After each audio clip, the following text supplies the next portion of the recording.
Como costumo dizer sempre, o que é que eu costumo dizer sempre no início? É um prazer estar aqui convosco, mas eu espero que ninguém se sinta particularmente valorizado pelo facto de ser um prazer estar aqui convosco, porque eu digo isso em todo lado. Agora, em todo lado onde se reúnem para estudar a Palavra de Deus, porque é para mim um prazer estar com pessoas que, tal como eu, afirmam valorizar a Palavra de Deus. Eu afirmo valorizar a Palavra de Deus, eu devia valorizar mais a Palavra de Deus, obedecendo mais a ela, não é? É assim que mostramos que valorizamos.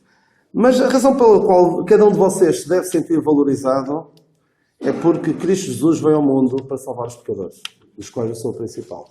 E exatamente sobre essa passagem que eu gostava de falar convosco. Esta é possivelmente a minha passagem preferida nas Escrituras. 1 Timóteo, capítulo 1, versículo 15. O apóstolo Paulo diz, podem ir procurando. Se tivessem de perguntar qual é o meu versículo preferido, provavelmente diria esse. Mas sabem qual é o versículo? Eu depois vou falar sobre isso. Sabem qual é o versículo preferido de algumas pessoas? Nem é bem um versículo todo. Muitas pessoas que não, na minha opinião, não valorizam a Palavra de Deus. Não querem saber muito do que a Palavra de Deus diz. Sabem qual é o versículo preferido? Ou meio versículo preferido? Alguém adivinha? Não julgues. Não é? Esse é o preferido. A Bíblia diz para nós não julgarmos. Esquecendo-se que aquele versículo tem um contexto e que a mesma pessoa, o Senhor Jesus Cristo, que disse não julgueis, também diz julguei. Então, o que é que ficamos?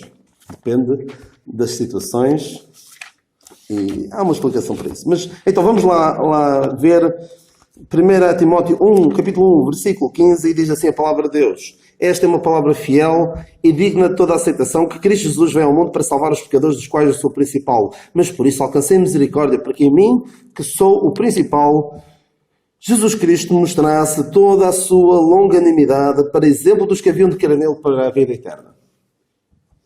Uma palavra fiel e digna de toda a aceitação. Aqui o apóstolo Paulo fala em mais algumas palavras fiéis. Por exemplo, diz...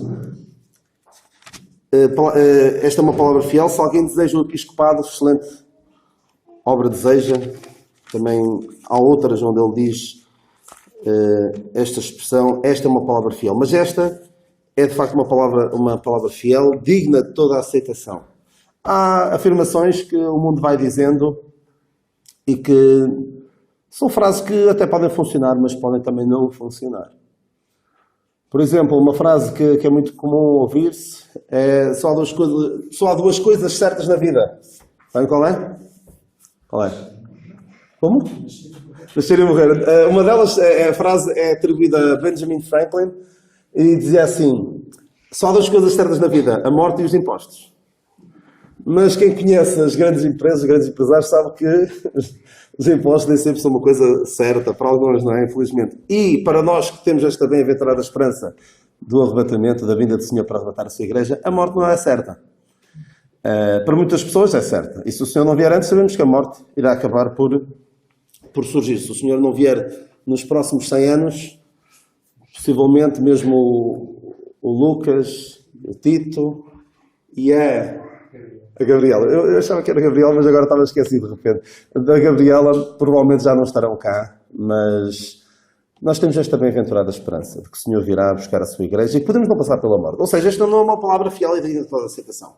Mas esta que Paulo está a falar é de facto uma palavra fiel e digna de toda a aceitação. Mas infelizmente muitos rejeitam-na.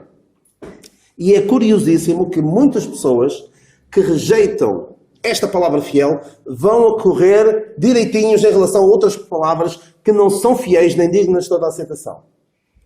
Porque o homem tem uma sede de algo transcendente. Muitos não gostam de usar a palavra religioso. O homem é religioso, o homem é espiritual. Tem uma ânsia por aquilo que é espiritual, por aquilo que é transcendente. E eu tenho pensado nas últimas semanas sobre uma religião que está muito em voga. Ninguém chama religião aquilo. Mas que tem o seu próprio conceito de pecado. Tem o seu próprio conceito de Ou seja, o pecado original, não é? A sua própria confissão, a sua própria penitência, as suas próprias comidas proibidas. Tem também um sentimento de uma certa superioridade moral em relação aos outros, como vemos em muitas religiões. Também tem o seu conceito de redenção, tem os seus próprios profetas e também tem o seu juízo final. Alguém sabe o que é que eu estou a falar? Tem-se falado bastante das últimas semanas, até na ONU se falou recentemente. As alterações climáticas. O pecado original o que é? É a nossa pegada ecológica. E há alguns que até confessam. Até houve penso que foi a NBC, nos Estados Unidos, que proporcionou um espaço para que as pessoas pudessem fazer as suas confissões de como têm maltratado o ambiente. Houve até recentemente numa igreja, suposta igreja, muito liberal, em que havia pessoas que estavam a fazer confissão a plantas. Imagina que nós chegamos aqui e pomos a confessar a estas plantas que aqui estão. Uma confissão que eu podia fazer a uma planta é: olha, comi ontem a tua prima, alface, numa salada, e estava deliciosa. É o homem que rejeita Deus e depois vai correr atrás destas coisas. Uma tonteria de pegada. Também tem as suas penitências, a sua própria abster-se de comer certos alimentos, não é? Agora, na Universidade de Coimbra, não vão servir mais carne, e quem vai levar por tabela vão ser os porcos e outros animais, não é? Tem os seus próprios profetas. Há uns anos era o Al Gore, agora já foi o Leonardo DiCaprio, agora é esta jovem, a Greta Thunberg. Mas sabem uma coisa? O problema é que as profecias têm falhado sistematicamente. Nós, supostamente, por esta altura, certas partes das grandes cidades, Nova Iorque e Miami, entre outras, já deviam estar alagadas completamente. E vem dizer agora, das últimas profecias, é que nós só temos 12 anos. Se nós não fizermos nada, daqui a 12 anos o mundo vai acabar. Ou seja, também tem o seu próprio conceito do juízo final.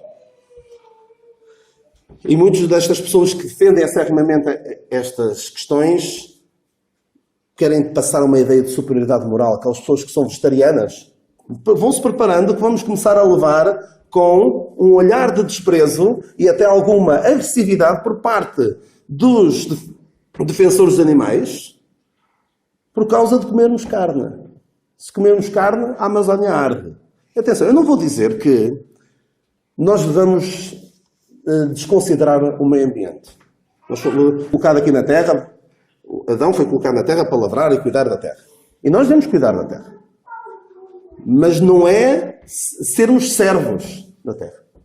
Devemos ser mordomos, por assim dizer. Mas está a chegar a um ponto em que a vida não humana é mais valorizada do que a vida humana. Como eu falei quando falei aqui do aborto, ai de quem maltratar um ovo de águia, daquela águia americana, águia careca americana, mas quem maltratar, quem matar um bebê é uma escolha. Um bebê no ventre da sua mãe é uma escolha. Até-se dizer, honraram mais a criatura do que o Deus que é bendito eternamente. Amém. Como diz o apóstolo Paulo aos Romanos. Então, o homem rejeita a palavra de Deus e vai atrás de tudo o que mexe, tudo o que os possa dar um sentido de propósito na vida. E vão atrás de outras filosofias. O apóstolo Paulo diz: ninguém vos domina a seu bom prazer, sob o texto de humildade. Ora bem, mas esta palavra daquilo que eu chamo a religião das alterações climáticas, não vamos atrás destes alarmismos. Estes profetas têm falhado sistematicamente as suas profecias e esquecem-se de uma coisa: Deus está no controle. E nós sabemos como é que o mundo vai acabar. E nós sabemos que este mundo é para derreter, basicamente. Os elementos ardentes se fundirão. Portanto, será que a nossa missão principal neste mundo deve ser: vamos cuidar do planeta? Ou vamos cuidar de anunciar a salvação de Deus às almas que habitam neste planeta? É uma questão de prioridade. Mas com isto já roubei alguns minutos àquilo que gostaria de vos falar. Falei do erro, agora quero falar-vos da verdade da palavra de Deus. Então diz o apóstolo Paulo: Cristo Jesus veio ao mundo. Infelizmente, há quem se atreva a pôr em causa esta verdade bíblica e até histórica da existência do Senhor Jesus Cristo. Mas não basta saber que Ele veio ao mundo, é preciso saber porque é que Ele veio ao mundo. Mas para estes que rejeitam sequer, se atrevem a rejeitar e não aceitam sequer a existência do Senhor Jesus Cristo, a palavra de Deus tem uma palavra para eles, são os nécios. Diz nécio, no seu coração não há Deus, dizendo-se sábios tornaram-se loucos. Mas infelizmente os homens que se acham sábios aos seus próprios olhos e aos olhos do mundo não querem nada com Deus. Então, Cristo Jesus veio ao mundo. Para quê? Para viver uma vida exemplar, dar os seus ensinamentos e nós podemos aprender dele.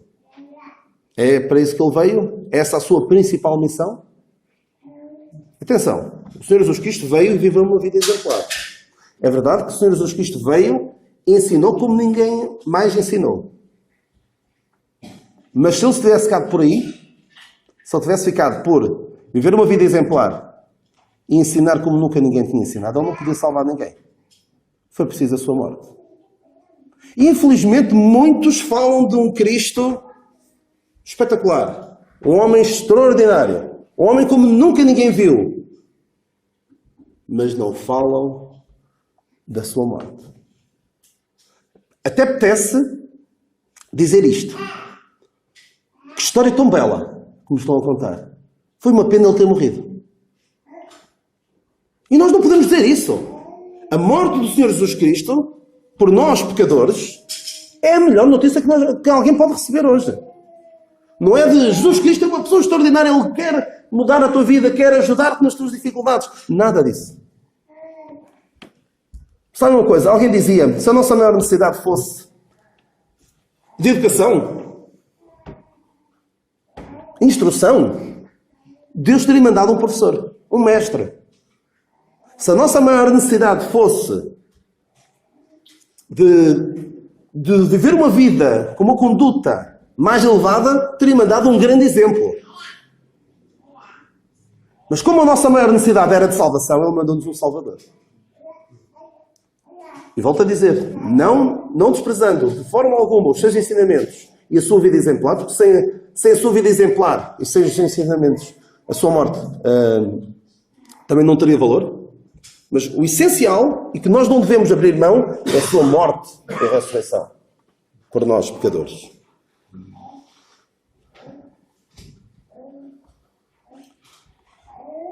Cristo Jesus veio ao mundo para salvar.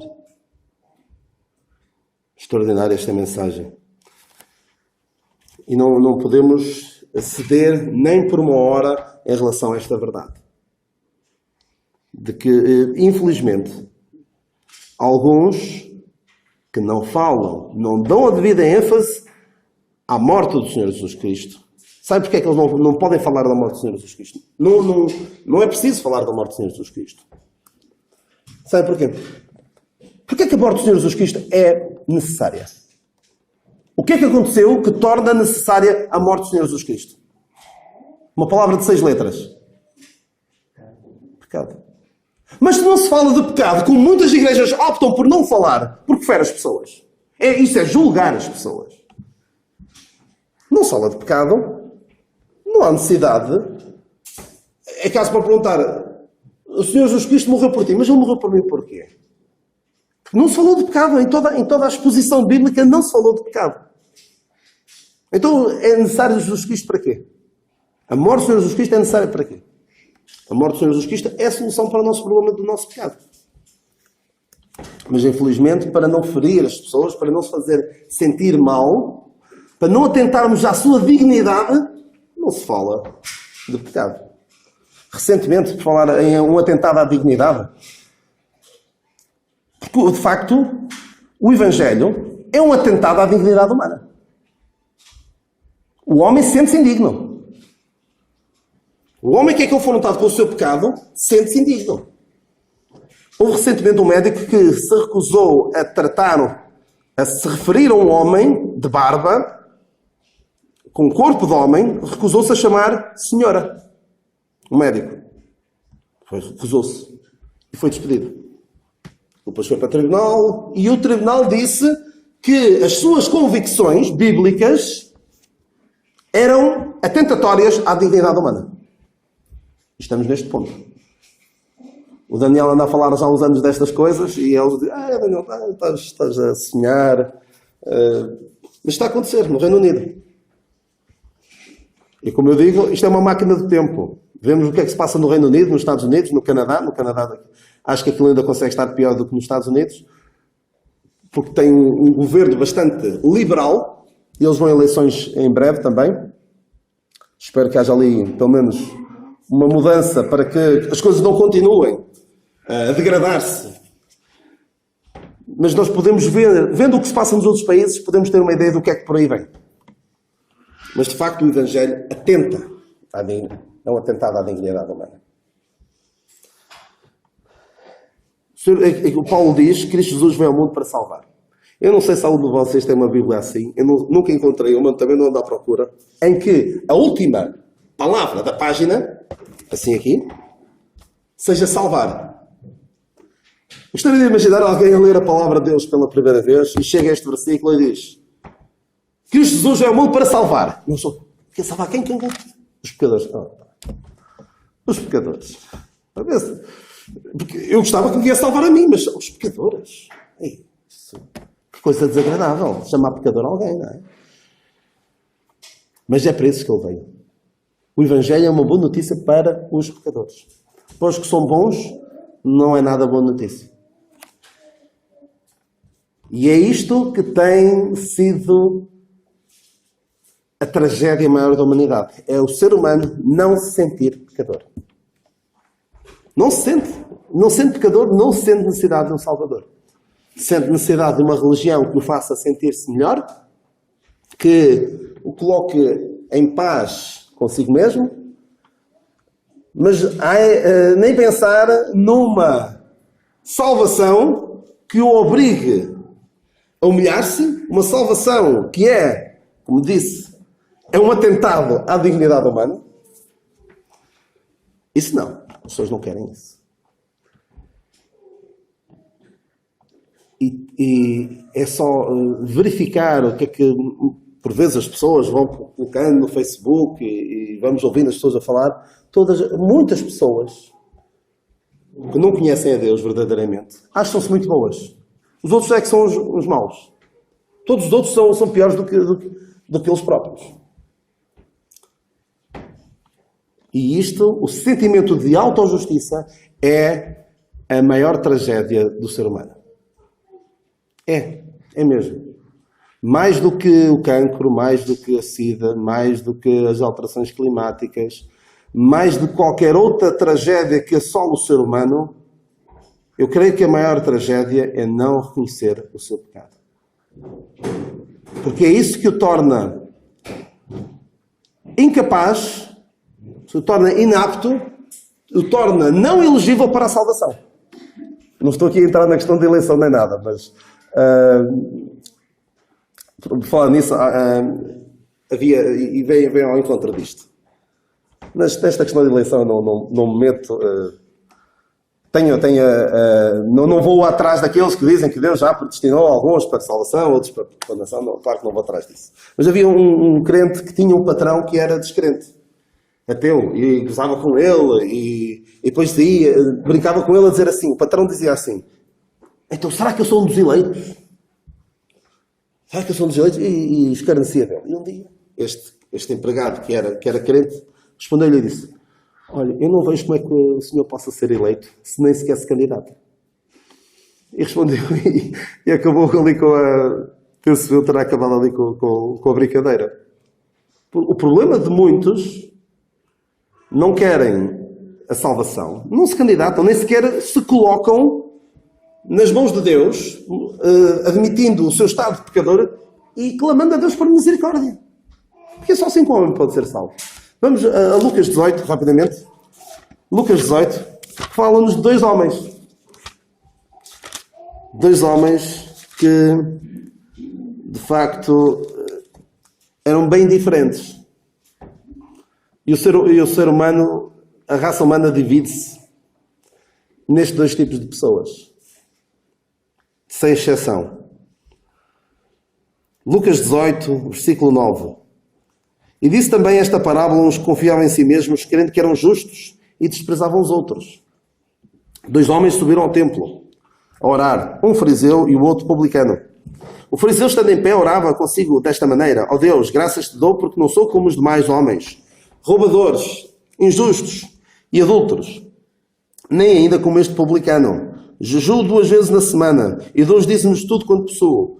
O publicano, porém, estando em pé de longe, nem ainda queria levantar os olhos ao céu, mas batia no peito, dizendo: ó Deus, tem misericórdia de mim. Digo-vos que este desceu justificado para a sua casa, e não aquele. Por qualquer que a si mesmo se exalta será humilhado, e qualquer que a si mesmo se humilha será exaltado. Só uma curiosidade em relação a esta passagem. Um dia eu queria achar esta passagem, já não me lembrava onde é que estava ao certo, mas sabia uma palavra que aparece aqui, que é jeju. Então fui procurar no telemóvel onde é que estava. Tinha uma ideia que era Lucas, que tem muitas parábolas, mas não me lembrava ao certo onde era. E até, na minha Bíblia é um bocado difícil de encontrar, porque está aqui tem um títulozinho, o Marcos é igual à minha, tem um títulozinho ali em baixo e uma pessoa quase que não a consegue ver porque se confunde com as restantes letras. Então procurei para a palavra jeju, e para a minha perplexidade, é a única vez na palavra de Deus em que aparece a palavra jeju. Porque jejuar era uma coisa que uma pessoa fazia e não andava a dizer aos outros que fazia. Uns que são sinceros a jejuar. Os que eram sinceros a jejuar, jejuavam e não davam. O próprio Senhor Jesus Cristo dizia para não dar a entender que jejuava. Mas este homem dizia: a Deus eu jejuo. É o clímax, é o auge da religiosidade, da subvalorização dos seus feitos religiosos perante Deus. E Deus, este homem, não pôde salvar. Que ele nem sequer se candidatava à salvação. Mas o outro, que se humilhava, que admitia o seu estado de pecador, esse sim Deus pode salvar. E Deus hoje só não pode salvar, Deus pode salvar todos. Mas, e penso que me entenderão, não pode salvar aqueles que não admitem o seu estado de pecador. Infelizmente, é o estado de muitos.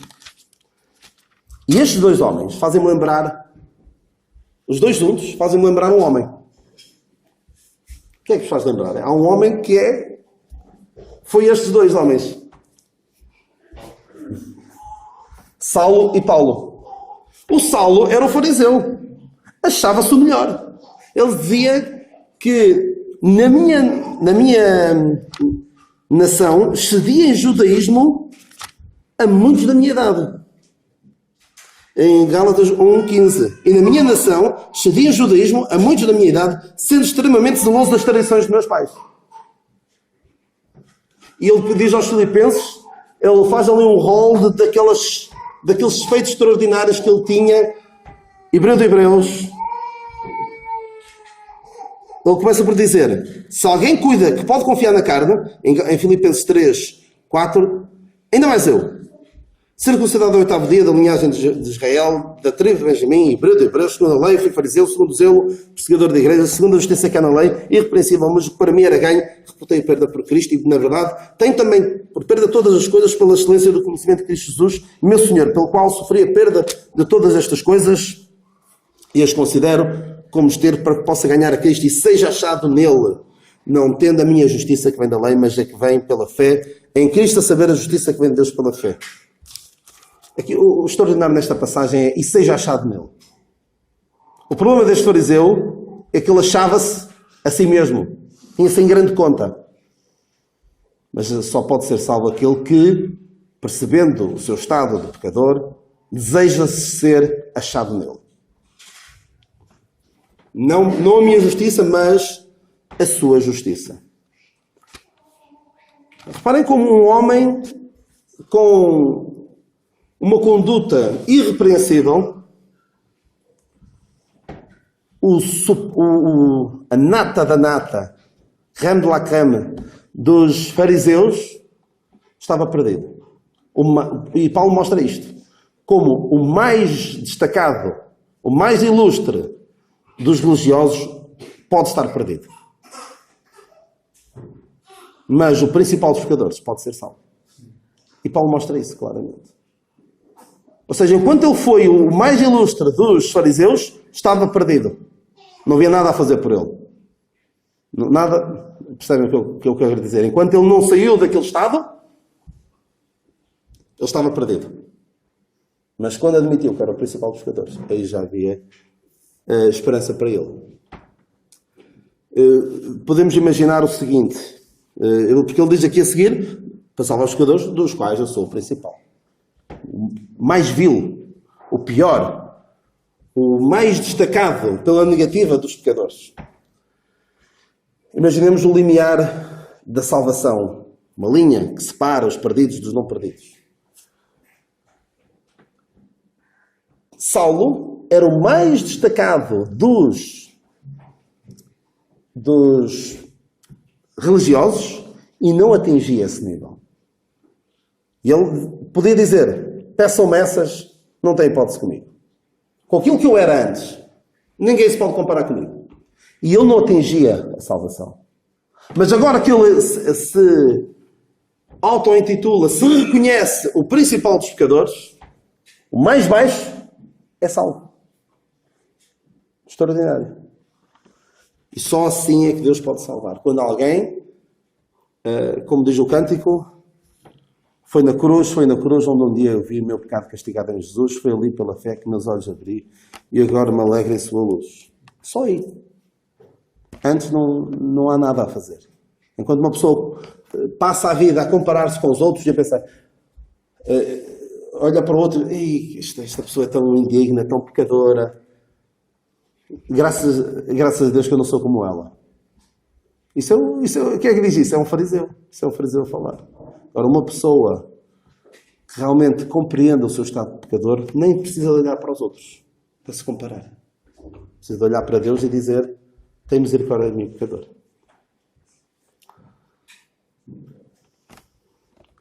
Esta palavra, eu gosto de falar disso e tenho falado muitas vezes. Esta é uma palavra principal, alguns já me terão ouvido falar. O que é que significa? O que é que pode significar também? Alguém se lembra do que é que eu costumo dizer às vezes? Palavra principal. No grego é protos.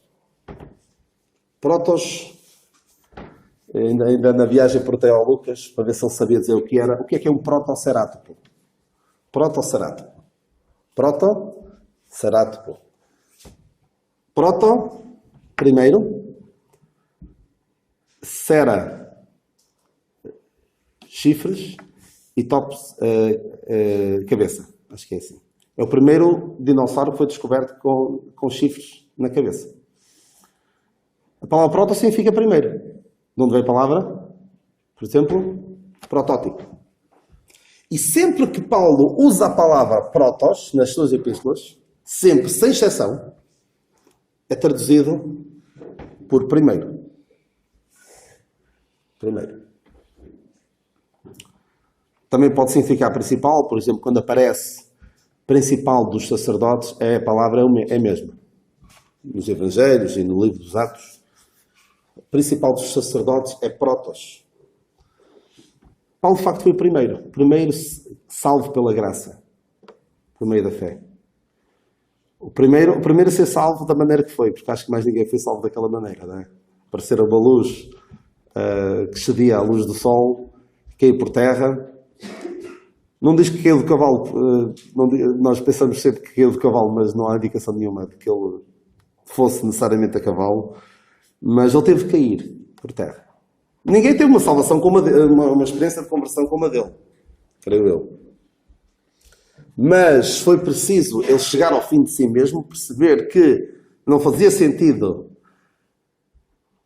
continuar a lutar contra Deus, a recalcitrar contra os aguilhões, a resistir e a revoltar-se contra as evidências de que o Senhor Jesus Cristo de facto era o Messias prometido, e voltar-se para Deus. E desde então para cá, Deus tem salvo sempre. Pela graça, por meio da fé, sem obras. E creio que ele seria o primeiro, terá sido o primeiro crente da Igreja. Não digo só por causa disto. Muitas outras razões. nós podemos dizer isso, ele foi o primeiro a pregar a salvação, apresentando a cruz de Cristo como sendo a solução para o nosso problema. Foi o primeiro a pregar o Evangelho da Graça, fé na obra redentora do Senhor Jesus Cristo, sem qualquer obra. Apenas mais um pensamento sobre esta palavra principal dos pecadores. Foi o primeiro dos pecadores. E continua a passagem e diz: mas por isso alcancei misericórdia, para que em mim, que sou o principal, ou que sou o primeiro, vamos ler isto desta maneira: que Jesus veio ao mundo para salvar os pecadores, dos quais eu sou o primeiro. Para que em mim, que sou o primeiro, Jesus Cristo mostrasse toda a sua longanimidade, para exemplo dos que haviam de querer nele para a vida eterna. Ou seja, ele foi o primeiro e a sua salvação foi um exemplo para todos os outros. Mas também podemos ler como sendo o principal, o maior. Então, o que é que nós vemos aqui Deus a fazer? Deus vê um homem em completa rebelião para com ele. E o que é que Deus faz? O que é que faria um rei do mundo ao principal opositor, se lhe pudesse deitar as mãos? Dava-lhe uma punição exemplar. Mas o Deus de toda a longanimidade. E porquê é que daria uma punição exemplar? Para exemplo dos outros. Ninguém se meta mais comigo. Se metem comigo, levam igual. Não é? Mas a Paulo, Deus, para mostrar toda a sua longanimidade, Deus opera nele uma salvação exemplar. Para exemplo dos outros. Deus basicamente está a dizer: estão a ver o que eu fiz com este homem? Um rei, um ditador, um tirano, decapitava e mostrava. Estão a ver? Estão a ver o que é que acontece? A quem se meter comigo? Olha, metam-se comigo e é isto que levam. Deus mostra. Olha, estão a ver o que eu fiz com este homem? Eu posso salvar qualquer um.